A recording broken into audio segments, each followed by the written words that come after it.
Guys இன்றைக்கி நம்ம என்ன பார்க்க போகிறோம் வந்து பார்த்தீங்கன்னா 15,000 33,000 பட்ஜெட் வரைக்கும் பார்க்க போகிறோம். நம்ம ஃபஸ்ட்டு பார்க்க போகிற மாடல் வந்து பார்த்தீங்கன்னா சாம்சங்கில் S23 FE. S23 FE வந்து பார்த்தீங்கன்னா 8GB RAM 120GB கண்டஸ் வச்சு கொடுத்துருக்காங்க. இது வந்து பார்த்தீங்கன்னா ஃபுல் பாக்ஸ் கிட்டோட இருக்குது. இது நம்ம கொடுக்குற விலை வந்து பார்த்தீங்கன்னா 18,500 நம்ம கொடுக்குறோம். அடுத்து வந்து பார்த்தீங்கன்னா கூகுளில் Pixel 7 வந்து பார்த்தீங்கன்னா 8GB RAM 120GB கண்டஸ் வச்சு கொடுத்துருக்காங்க. வித் ஃபுல் பாக்ஸ் கிட்டோட பிராண்ட் நியூ கண்டிஷனில் இருக்குது. இதோட ப்ரைஸ் வந்து பார்த்தீங்கன்னா 19,500 நம்ம ஃபுல் பாக்ஸ் கிட்டோட காம்ப்ளிமெண்ட் பண்ணி கொடுத்துட்ருக்கோம். அடுத்து வந்து பார்த்தீங்கன்னா ஐஃபோன் 13 வந்து பார்த்தீங்கன்னா 128GB பேட்டரி ஹெல்த் வந்து பார்த்தீங்கன்னா 88% பேட்டரி ஹெல்த் இருக்குது. ஃபோன் நல்ல கண்டிஷனில் இருக்குது. ஃபுல் பாக்ஸ் கிட்டோட இருக்குது. இது நம்ம கொடுக்குற விலை வந்து பார்த்தீங்கன்னா 25,500 நம்ம கொடுக்குறோம். அடுத்து வந்து பார்த்தீங்கன்னா விவோவில் V50 வந்து பார்த்தீங்கன்னா இப்போ லேட்டஸ்ட் மாடல் தான். இது வந்து பார்த்தீங்கன்னா 8GB RAM 256GB இன்ட்ரெஸ்ட் வச்சு கொடுத்துருப்பாங்க.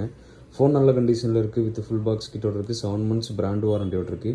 இதோட விலை வந்து பார்த்தீங்கன்னா நம்ம 25,500 நம்ம கொடுக்குறோம். அடுத்து வந்து பார்த்தீங்கன்னா ஐஃபோனில் 13 Pro Max வந்து பார்த்தீங்கன்னா ஃபேஸ் ஐடி ஒர்க் ஆகாது. அதே மாதிரி வந்து பார்த்தீங்கன்னா கேமரா வைட் ஆங்கிள் மட்டும் ஒர்க் ஆகுது. மற்றபடி வந்து பார்த்தீங்கன்னா நல்லா இருக்குது. 256GB 83 பேட்டரி இருக்குது. இதோட விலை வந்து பார்த்தீங்கன்னா நம்ம 30,000 கொடுக்குறோம். அடுத்து வந்து பார்த்தீங்கன்னா விவோவில் X100. இது வந்து பார்த்தீங்கன்னா 12GB RAM 256GB கண்டஸ் வச்சு கொடுத்துருக்காங்க. செட்டு மட்டும்தான் நல்ல கண்டிஷனில் இருக்குது.